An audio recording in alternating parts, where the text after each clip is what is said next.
Don't build a program until you've done partnerships at that place for at least 6 months. The ones that make the biggest stink about commissions typically are the ones that are not necessarily the best fit. If you build it, it doesn't mean they're going to come. Welcome to Make Them Famous, the podcast about partner enablement. The only podcast to uncover both how partner teams enable their partners and how other department leaders enable their partner teams to achieve success. All right, welcome back to Make Them Famous. Hopefully you have enjoyed the last string of episodes. We had a number of good ones on partnerships go to market. This episode today is no exception. I'm bringing in Marco Paulis to talk to us about everything from tech stack to efficient partner operations. And we're doing something very unique in this episode. We're actually going to be unveiling and providing you an actual template that you can use to run your partner marketing and partner shared success plans that was developed by Marco to help guide your program in the right direction and enable your partners. If you don't know Marco began his career working with top digital agencies before joining Privy as their partnerships lead. He's now been spearheading Ryder Commerce's partner program for about 2.5 years, which is a very long time for a partner manager in any position. And he uses little more than Google Docs, Sheets, and Salesforce. In this episode, Marco and I will dig through Marco's tech stack for managing Ryder Commerce's partner program, why he set it up the way he did, when and what solutions or processes make sense, why some typical partner tech stacks and routines never make sense, and we'll take you through his actual template for mutual partner success. This one is very actionable, and check out the resources in the notes below so you can start working on his template and integrating that to your partner operations. Again, we have to have sponsors for this podcast so we can continue to produce it. Your help to sign up for the free accounts at these sponsorship products does a lot for us. So please listen to what they are used for and how you can incorporate them in your partner operations, again, for free, and go and sign up. Thanks again. See you in a bit.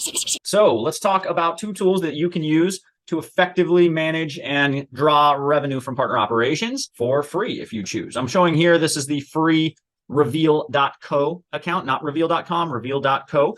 You can log into your reveal.co account, connect your data sources, and start mapping accounts with partners again for free, which is wonderful. You want to drive business from partnerships. That's why we're all here. That's what we want to do. But it is very difficult to do a couple of things that you want to do with a partner. One of those things is getting referrals out of partnerships. Most partnerships never have a continual process of referral sending and receiving. Most partnerships are stale. Up to sometimes 90+% of your program's partners are stale. But products like Reveal allow us to dive into that data and say, where are we at?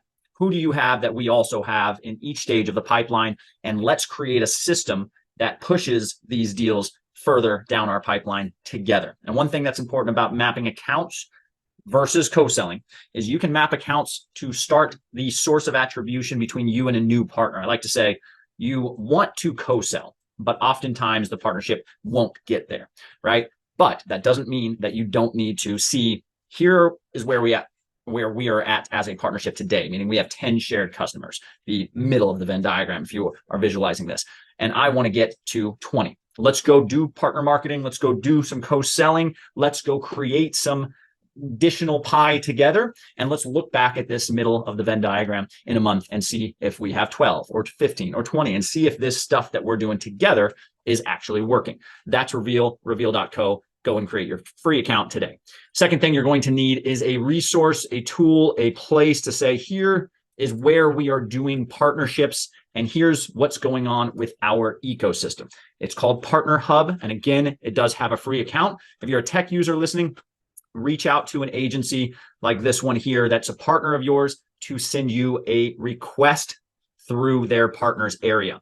We are at a point right now with Partnerhub where we have too many applications to get in. And because it's an ecosystem, it is a marketplace, it is where everyone meets, and we actually suggest partners. We cannot just let the floodgates open and have a bunch of competing technology software in the marketplace. But if you are invited by your agency partner, you can jump right in. They just have to click the add button. Why would you get in Partnerhub? Let's talk about that.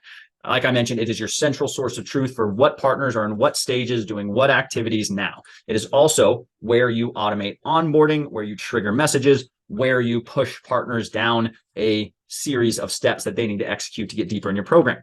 Further, it is where you shop for partners that are also other users of Partnerhub. Further than that, it is where agencies, top digital agencies, are who you would like to partner with. If you're a technology company, if you're an agency, you can find tech partners and digital agencies in here, and you can reach out to them like this. Request partnership, they have your request, they will approve or deny. And then from there, you can create a task for the point of contact at this partner to book a call, or you can just jump into their calendar. You can assign an account manager. You can trigger automations by stage, by project, by type, and you can add them to your custom directory, so you can showcase them on a subdomain of your choice. This one here has a lead capture form, so you can generate leads for your program and leads for your partners. All of my partners are automatically shown, and I can turn them on and off by enabling or disabling them from the partner directory. It is all managed in one place.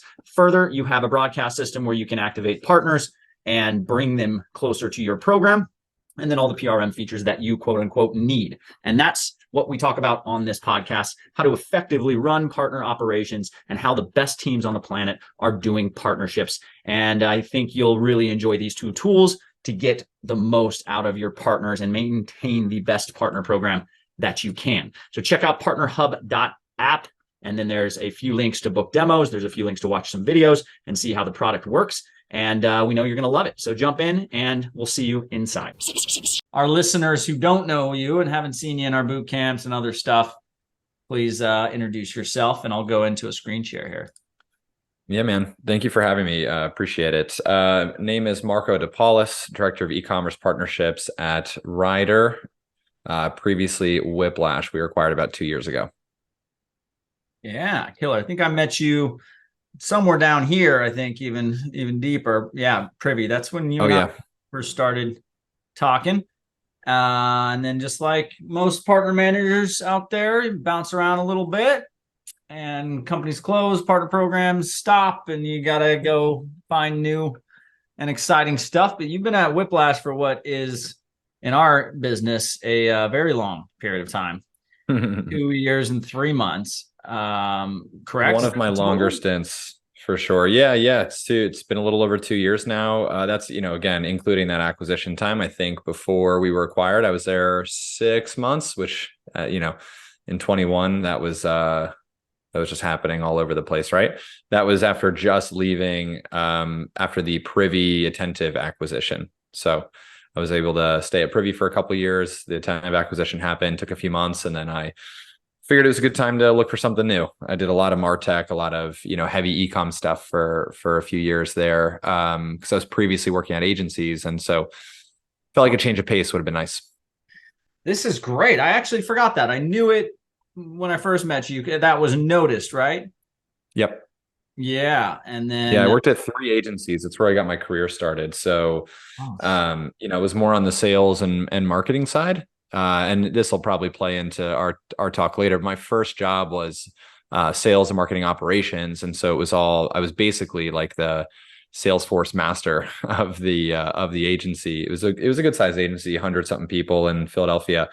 And so that's where, my CRM chops were formed, and started to focus a little bit more on direct sales and marketing, after working there for a few years and taking a couple new roles. So the agency world is where I stumbled into partnerships, because when you're working in agencies, you are always basing your services around a couple core technologies that you guys are the experts on.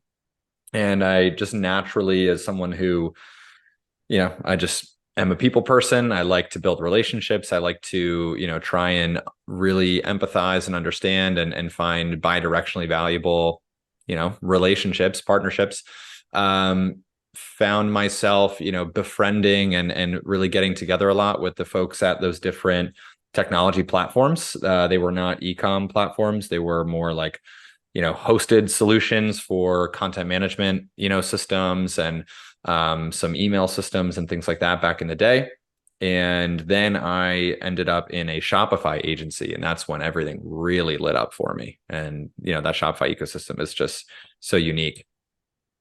Yeah, it's super unique. And so, well, I'll tell you this. I mean, the ecosystems, if you look at it like from the old Jay McBain map perspective in partnerships, if you look at like your HubSpot, B2B, inbound or RevOps agencies, as far as the closeness and the focus of partnerships, that ecosystem from our experience is just like unbelievable. Kind of similar to Klaviyo kind of has this where it's like you can build your power partnerships on top of Klaviyo. Same thing with HubSpot.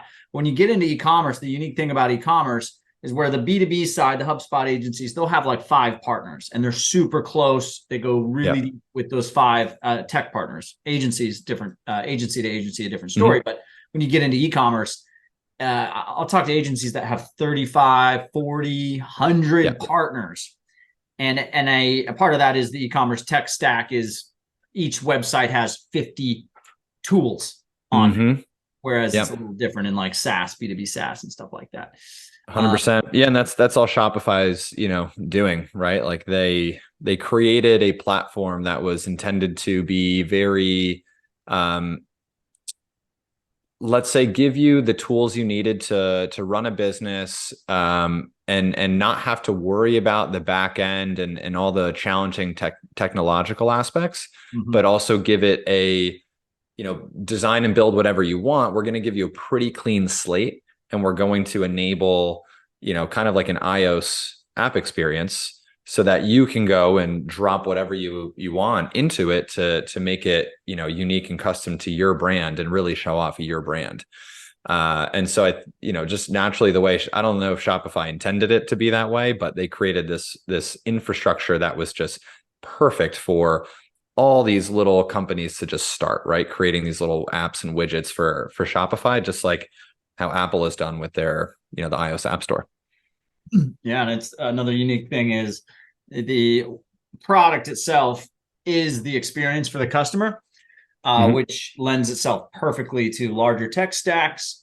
And I'm thinking about, a SaaS company that has an agency doing the top of the funnel growth for their website that ends up being users of their product, a little bit different of a tech stack and a skill set and a partnerships experience. So this isn't part of our topic today, but I think for those of you listening, what you can glean from that is if you're in e-commerce, just be ready to be a part of a very large tech stack and be okay with that and work nicely with everybody. If you're a B2B player, you're going to be spending a lot of money and time trying to get to the category leadership level, so that you can be one of those 5 or 6 in that agency's core tech stack is the goal. Cool, man. Exactly. So let's get into today's conversation. So Marco and I was in Marco's session at Catalyst, the big partnership leaders event in Denver last month. That session was all about how Marco runs his partner program internally, how he set it up, why he set it up that way. He even had templates for joint success plans and how you score partners, really cool stuff. And the way my brain works is like optimization. I was like, this is the coolest thing. I think teams everywhere need this information. And the way I can lend what we do internally to this is take his system and put it into Airtable, record a video of how you can set it up in Airtable, put it as a template in the Airtable universe. And I put out an article and that Airtable template. And then, of course, my subscribers were all like, I've never even thought about how you could actually run a program this efficiently before. And thank you. And, and getting into it. And we're just like, well, let's just keep this ball rolling and do a podcast about it. So I want to start there, Marco, with let's talk through your current system today, your current tech stack, and then we'll go back and forth a little bit about why, of course. and then we'll get into what teams can start doing in different scenarios. Yeah, for sure. Yeah, so I've seen quite a bit over the years, and in my last role, I came into a position where there was already a PRM in place. And what I learned pretty quickly, and look, this was my sample of data here is this one PRM that I was using, but it's sort of best in class PRM. And it was not solving the challenges that we were, hoping it would solve. And it wasn't necessarily saving us time or making the lives easier of our partner managers, right? Or the partners that we worked with. So when you are, considering software in the partnerships world, there's definitely plenty of options out there.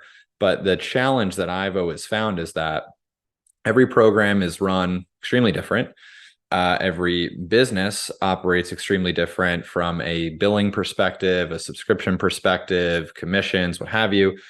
And partners are not all the same. You can't just assume that, whether you have 20 partners or 200 or 2000, that you're going to have one system that enables all of them perfectly in the ways that they need to be enabled and educated and things like that. And so what we ended up finding was that, this PRM was helping us with some things, but then making our lives harder in other areas. And we still kept, coming up with these Band-Aid solutions of spreadsheets here, spreadsheets there, spreadsheets here, spreadsheets there, more work on the CRM, more work on the CRM, more work on the CRM, just to accommodate the way that this PRM worked and how we had to fit that and sort of backwards into our business, into our program. And after doing that for a few years, then I, was coming into this role here in Whiplash, creating the first ever partner program. Never existed. Nobody even knew what partnerships was in the organization other than, the lead that hired me. And so I had this opportunity to design this perfect tech stack, and I was really excited about it. And I demoed everything, put together all my different ideas, put together budgets, this, that, the other thing. And it all came out where I was looking at spending, close to 6 figures a year and managing all these different tools and technologies.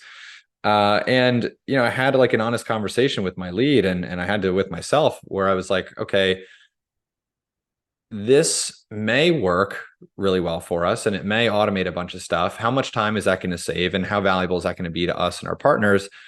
Or can I get by with a more simple and honest approach with our existing CRM, Salesforce, and a few different spreadsheets, and invest those dollars in resources to, actually manage my partners, right? And actually run our program and do the things that I know a human can do and add a lot of value for our partners. And so that was a direction where I went ultimately. And so to answer your question, my partnerships tech stack is Salesforce, which we already had. We just customize it quite a bit.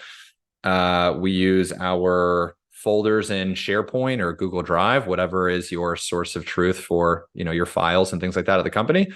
And then we just make a bunch of different spreadsheets and things like that to run and keep track of things. And then we have a project management system, like most companies have, just to keep things on track and obviously manage the projects and the tasks and the owners and all of that you have going on. And so it's a pretty modest, tech stack, in my opinion, but sometimes the basics, you just can't beat it. And it fits our partner program.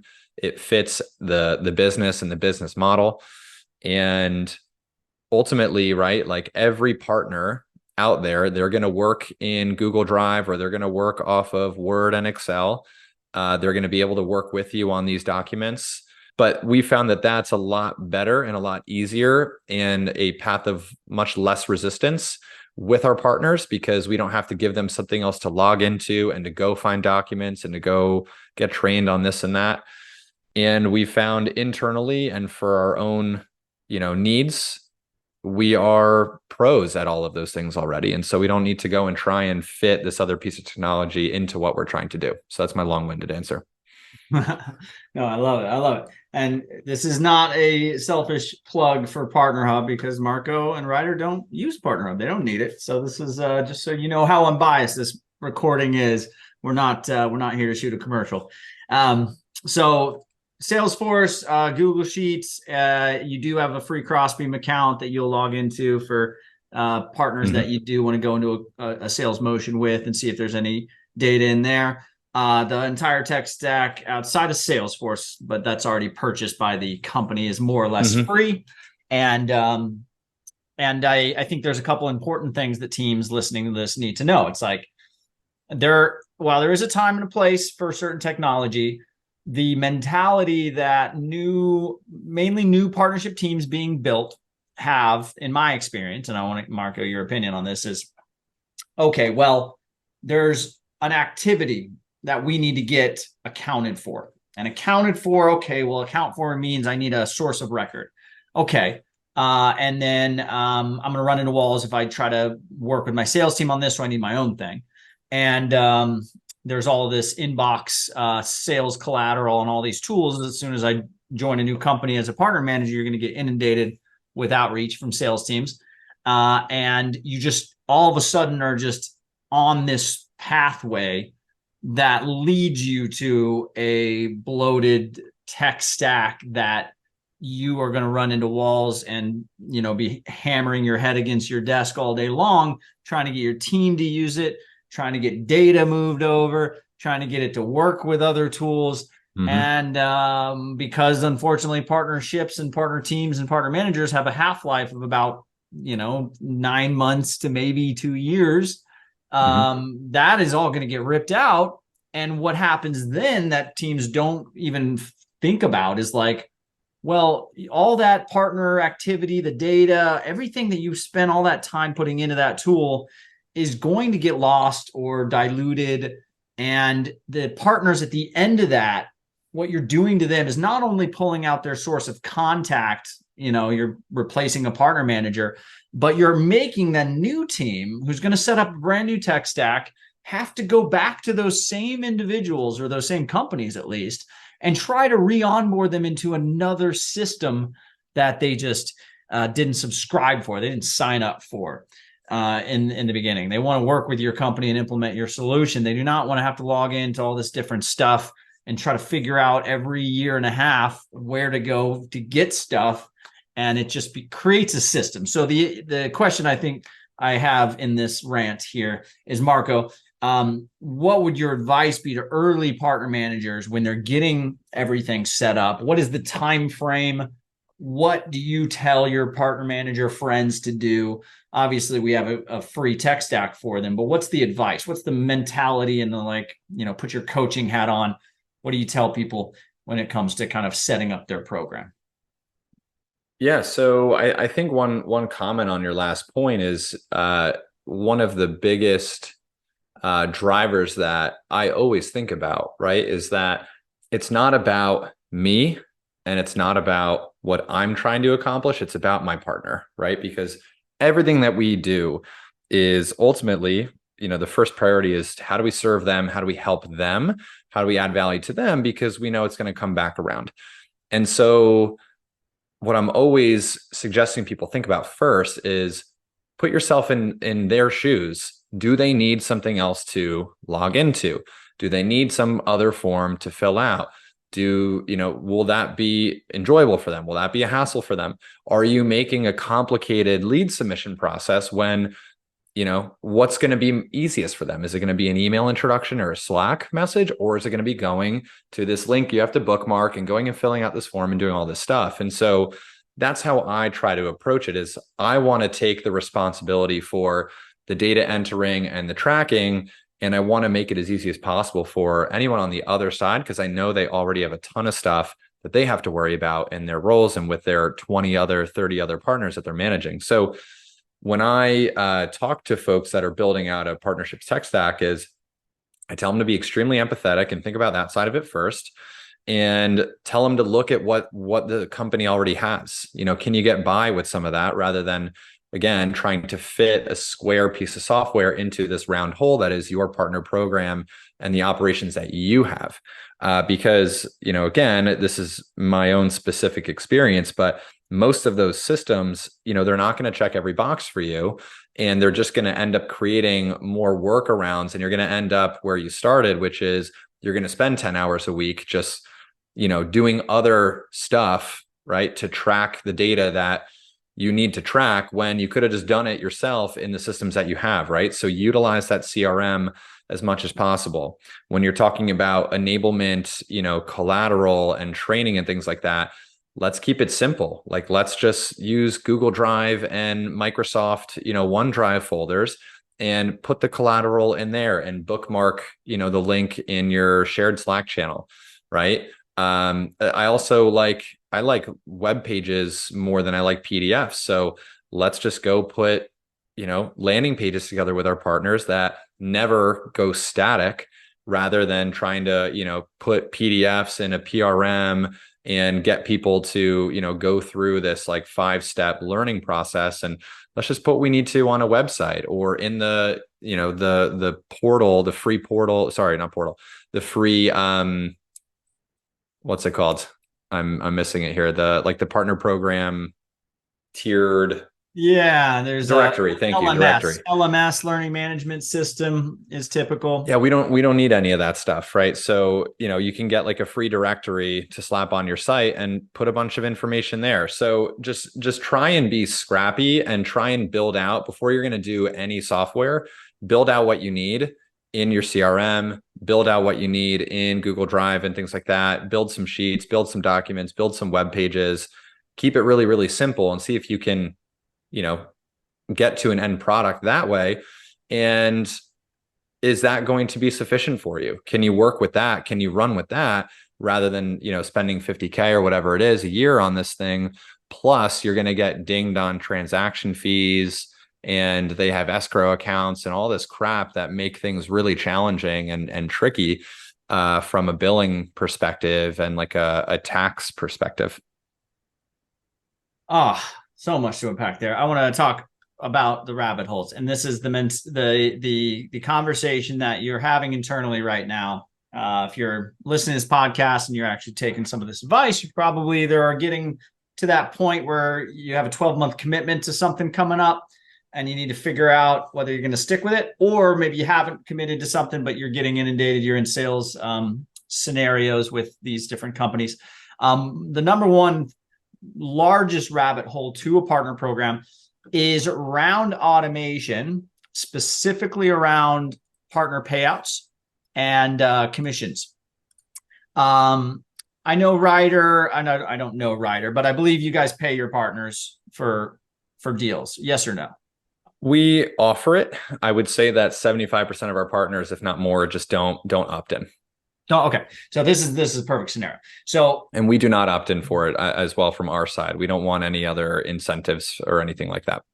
This is okay. And this is one of those controversial things. It's hit or miss. It's either you're dealing with a team and a founder, and I call it, let's call it the far left. The far left is, what? Let's be flexible. And, if we get into a situation where they need some money, we'll throw some money at them. Let's make this a simple program. Let's give them tons of value everywhere else, but let's not create that financial binding contractual this around a small commission payment that they honestly don't even deem valuable in the first place. Or the far right is, no, we're going to have affiliates and we're going to have a system to automate the payouts. And in that world, we're going to need a PRM or an affiliate management software. And you go down this rabbit hole. You, and as the partner manager, may have come from a program where affiliate stuff was a big part of that program. And in e-commerce, it is more, I'd say more, not popular is the right word, but more abundant. It's just like affiliate stuff, the word. And the reason is because e-commerce brands will use affiliates to go to market. They'll use affiliates that are influencer marketers. They'll use YouTubers, bloggers, and they use these affiliates campaigns, which in turn have a lot of clicks and a lot of tracking and a lot of automation underneath, because that's the business. But when you're dealing with B2B partnerships, your partner is not in the business of partnering typically, right? Especially if you're talking to a solutions partner. You're talking to somebody that's dealing with client services all day long. They're not dealing with partnerships. They have them, but Mhm. their business is not partnerships. So the rabbit hole, if you go back to this, is whether or not you pay commission. So let's talk about this. I'm showing on screen if you're watching this. If you're just listening, I'm showing a friend of ours, Jeremy Promer at No Commerce. He does not pay commissions. They made a decision early on not to pay commissions. He has a great blog or a great post on LinkedIn about why he doesn't pay commissions. And I took a screenshot of it. I think it's really important for founders and teams just to at least consider the two worlds.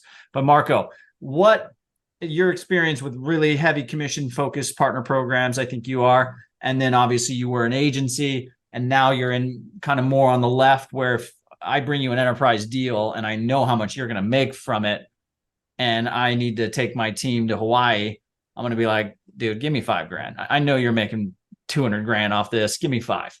And you're going to be like, sure, I'll get that approved. And you're going to send me a Tipalti bill, or you're going to send me something, and you'll be cool with that. But you don't have like commission as a line item and everybody onboards into the affiliate program and gets a link and all that sort of stuff. So talk to me about that. Yeah. So I've seen it all, man. And I'll summarize it in one way where the most, I would say, commission focused partners usually, I would say, are the least valuable partners I've worked with in the past. And that may be a little bit of a trigger statement, but that's just my experience where, we have an agency come in and they're trying to negotiate for bigger commissions and they're telling us how phenomenal they're going to be and all these customers they have and all the leads they're going to bring. And then you go through, with finance, yada, yada, yada, you get it approved. And all of a sudden they just have that one whale and then you never see them again. Right. And then you're paying perpetual 30% on that rather than your standard 20. And, you shot yourself in the foot. I've seen that time and time and time again. The ones that make the biggest stink about commissions typically are the ones that are not necessarily the best fit. However, to your point, not every partnership is the same. And so in my current role, we have other types of partnerships where they're not necessarily, they're not an integration partner. They're not a strategic partner. Maybe it's somebody that's actually kind of a competitor, but we just play in a slightly different market, right? We play a little bit more enterprise. They play a little bit more, SMB to mid-market, but hey, they have someone in their pipeline that just came in and it's too big. It's too big for them. But what are they going to do? Are they going to tell them to kick rocks and they know they're going to end up at a competitor anyway? Or are they going to maybe make a friendly referral and say, hey, look, I'll give this to you. It's a whale, just give me 5%. And in that scenario, that is fair. That makes sense, right? Like that's saving us quite a bit on the lead acquisition costs. It's serving a warm lead up. And I can't add value to them in other ways, right? With a strategic partner, integration partner, we can work together to drive a lot of value for each other.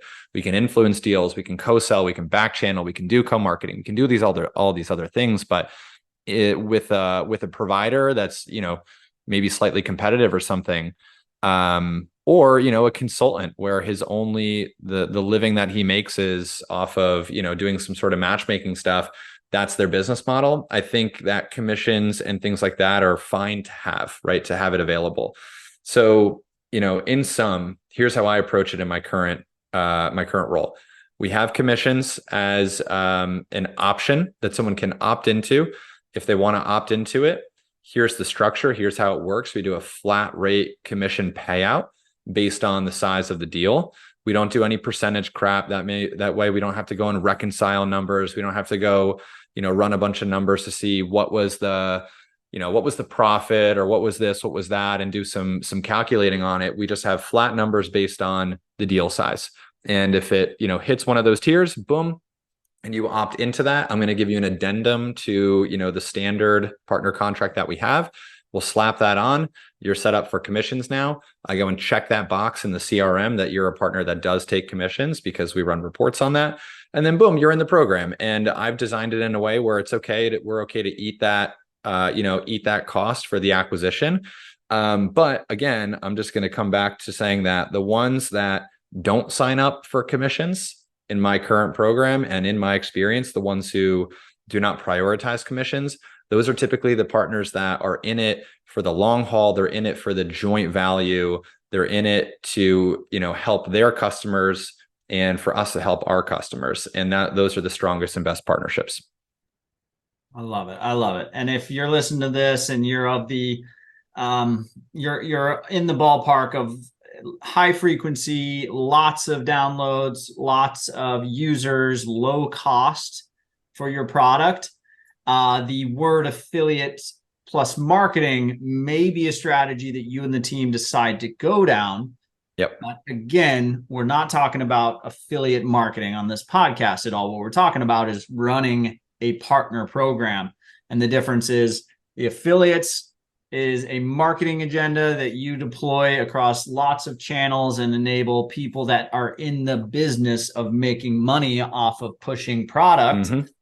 You give them a track link, and it's managed under an affiliate marketing budget and program that is owned and operated by your marketing team, right? In my opinion. And the other aspect of this is just be honest with yourself about your product and what your partners are going to be needing out of not only your product, but also your program and the potential success.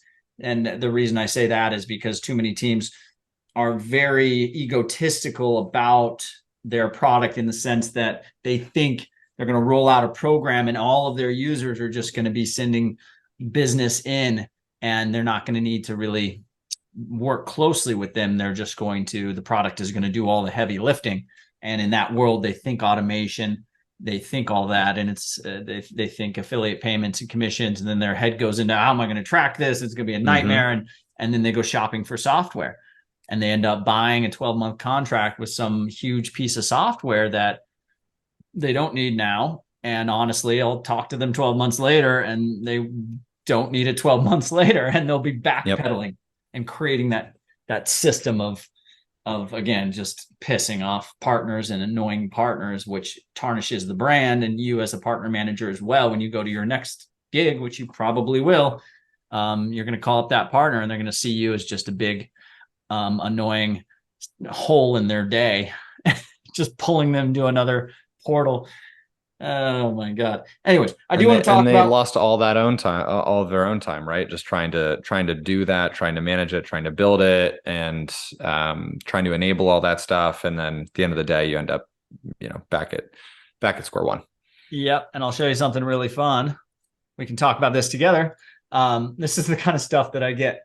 So I get this partner program, partner portal, PRM requirements from a new partnership team with cool software that could, they could have great user traction and be really, really exciting and have all this gas, and then their partner team comes in and they want to, be the center of attention, just like the marketing team and the product team was.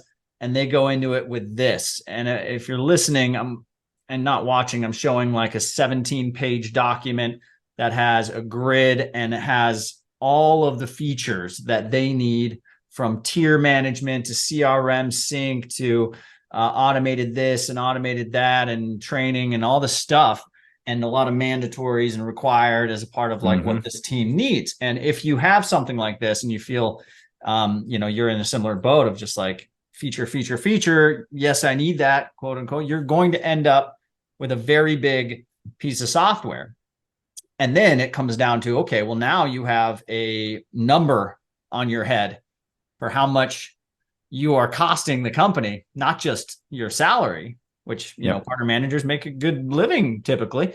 But now you're adding bills to the CRO's inbox, and they're just seeing bigger and bigger number signs coming out of your, coming off your plate. And then it creates a lot of pressure. Not only that, but like we're mentioning, it creates a very bloated system that you're trying to rely on another human being. They're all humans at the end of the day to get involved in. That isn't their business, and to be involved in. Totally. And it's just it's tough for these teams. But we do have really reminds me of something I've said to a lot of folks too, maybe to come back to one of your earlier questions, Alex, is like what advice do you give even before we talk partner tech? One of my biggest piece of advice for folks that are new in a partner role or new to partnerships, building a new program, whatever it is, don't build a program until you've done partnerships at that place for at least 6 months. right? Because what you think is going to happen, what you're trying to design, usually is designed and built in a vacuum, and it actually has no it's not battle tested. It's not tested with actual partners. It's not tested with any real relationships or any scenarios where you have important data to really make a decision like that. And so it's the same thing with partner tech, is that I feel like I see a lot of that stuff. And that to me just says you're going to lock yourself into the way that you're doing partnerships today and make it really hard for yourself to continue to evolve your program and evolve your tiers and evolve that, the way that you work with your partners and support them and enable them and collaborate with them, because now you have this super rigid piece of software that was designed for your partner program at one point in time. But that doesn't mean that that's how you're going to continue to do it. And so you're really just making things hard for yourself to continue to evolve and stay competitive and stay relevant. Yeah, keep it simple, stupid is the acronym. So we do have an answer for you, and I want to talk about your system. We got another 5 minutes here. Let's go through it. If Marco, you're giving this away, right, as a Google template, as a Google Sheet template. So if you're listening to this, find Marco on LinkedIn, and I'll put his links in the notes here, and reach out to him about his template. What we have done is actually took his template and formatted it for Airtable. So if you like Airtable, the difference here is if you do use Airtable, you do get automations. It's maybe a $20 account that you may need. Maybe you can do it for free. I'm not 100% sure. But when you put it into Airtable, you get a bunch of automations, and you get some cool ways to set it up. Like you have a Kanban view, and you can have an interface that shows your leadership team what they need to know about the numbers. But talk to us about this real quick. So it's a mutual success plan that you guys use internally to do a number of things. But what does it do for you guys internally? Why did you set it up? What is it for you guys? Yeah. So something that I've noticed after I used to do sales. And when you work direct sales, a very common strategy is to put together a mutual success plan or a go forward plan, which basically says, okay, your goal is to, have this thing done by a date. And then you backtrack and say, okay, this is how long it's going to take us to build it. And this is how long it typically takes to go through the sales process. So this is when you need to make a decision. This is when we need to start. This is when we're going to end. This is when we're going to have testing and go live. But in partnerships, I didn't really have anything like that helped me map, okay, we're going to partner together. Here are the things we need to do to ensure a successful partnership, to, create and to put in line the foundational pieces we know, build a strong partnership in our experience. And so we wanted to put something together, and I kept looking around. There was nothing. And so I kind of crowdsourced something with a bunch of folks from partnership leaders. And I said, hey, I'm starting a mutual success plan. I'm trying to build this very all-encompassing template so that people can just make a copy of it and customize it for their own, partner lifecycle. And so that's what we did. So we made a really, really big sheet that is really great for strategic partnerships, which is just, sort of more of a co-marketing referral type of partnership. And then integration partnerships, which has all the additional stuff for, sandbox environments and demos and testing and building an integration, all that good stuff. And we use that as a team. So we've made our own version of that big master sheet that is available through the partnership leaders Google Drive, directory. And we have kind of a 3-stage life cycle to our partnerships, where stage 1 is kind of that, qualification and onboarding phase, where we're, really trying to understand, do we align? Do we have a strong value proposition? Do we have stakeholder buy-in, executive buy-in? Is there a mutual commitment to a partnership? And then talking about those onboarding things. And then we look at the next phase, which is, okay, here is what we believe we need to do to be successful as, partners once we're onboarded. It's, getting these people together, setting up, the Slack channels, the ongoing meetings, this, that, starting to do account mapping, what have you. So that's what we use to manage our relationships with partners. And it's something we review with the partner on a monthly basis and make sure that we're all keeping up with our tasks. It is, something that's it's shareable, right? So it's interactive. We do it with our partner and we ask them to say, hey, look, are we missing anything that you guys like to do? And let's add a couple rows in here for the activities that you guys do that maybe we don't, and make sure that it's, serving both of us. And that's just, again, like one of those very simple things where you can accomplish it in a spreadsheet. You share it with each other, and it's a little template, and you just keep using that for all your different partners, and you continue to iterate on that template as you guys evolve your partnership program. Simple.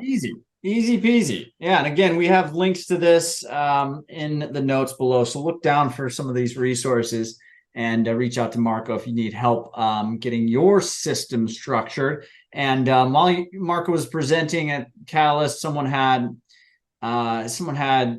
some of the same pain points. They came up to me after his presentation, and I had some questions that kind of struck some chords, so to speak, with this person. And they're in the situation where they built out this just crazy program. And just like building software in general, it's like, if you make it super complex, no one will end up using what you need them to use in the system itself. Like software or tech stacks in general, it's like the more complex it is, the harder it is to get it into somebody's workflow, into someone's daily routine. So keeping them in a system where they're already there, Google Docs, everyone's already there. If you guys are using Airtable for some other stuff, you can use it in Airtable. Same thing with Notion. You're like, figure out what your team uses now, fit your operation into that, at least for, the start of your program, if not forever.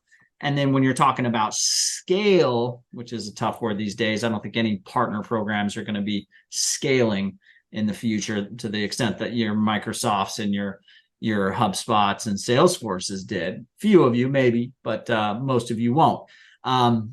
If you're in the world of, okay, well, maybe 1,000, talk about that, maybe 2,000, you're in that world, then it's, okay, well, maybe we need custom aspects of our CRM. Maybe we do need an area to put them internally for reporting because it's such a profitable program. We can report on it here, but I think the main advice is, start with the absolute necessity of internal operations and fitting it into the tech stack that your team is already using, and obviously low budget for your own sake as a partner manager, and run it as long as you possibly can until you start hitting those walls that may require a point solution or a PRM of some sort. Did we hit on everything we planned to? I think so. I think so, man. Yeah, I think so. And, to that last point, it's how do you know you're going to really get value out of a piece of software like that if you haven't exhausted everything, in a more manual, a manual process, right? So like anything, if you build it, it doesn't mean they're going to come. So, get scrappy and stay lean. That way, especially in this economic environment, you're not making your life any harder, right? You're not getting any more attention and focus on you as a cost of the business, and prove out as much as you possibly can and use what's there. And then from there, you'll know whether you need to add on any other point solutions, to your point. But don't get caught in the, okay, we're going to build this from scratch and I'm a new person, I'm going to go get all the things, because 9 times out of 10, it's not going to work out for you long term. Yeah, in my experience. I'd also try to stress that if it doesn't have a free tier, at least don't migrate the data to it, because this is a situation where, tier up and use some features that you may need. But if you're in a scenario where every 12 months you're going to have that terrible stress of like, do I rip it out and how much work is it going to be to, and I don't use it, I know that, but they've got me by the balls more or less, so in a situation like that. So yeah, look piecemeal, look for stuff that's free, look for stuff that you can pass off to the next team and no one would argue with you about it, I think is a good rule of thumb, and keep it simple. Very cool, Marco. This has been awesome, man. You gave us a ton of value. The template itself is enormously valuable. So hopefully people can access Glad that. to hear it. And yeah, use it to keep a good sense of the health of your program. Make sure teammates are doing what they need to do and the partner is getting pushed down the road effectively without annoying the partner, and doing it in a way that you can continue for free forever. Thank you, Marco, and we'll see you online, man. Thanks for having me, Alex. Appreciate it, man.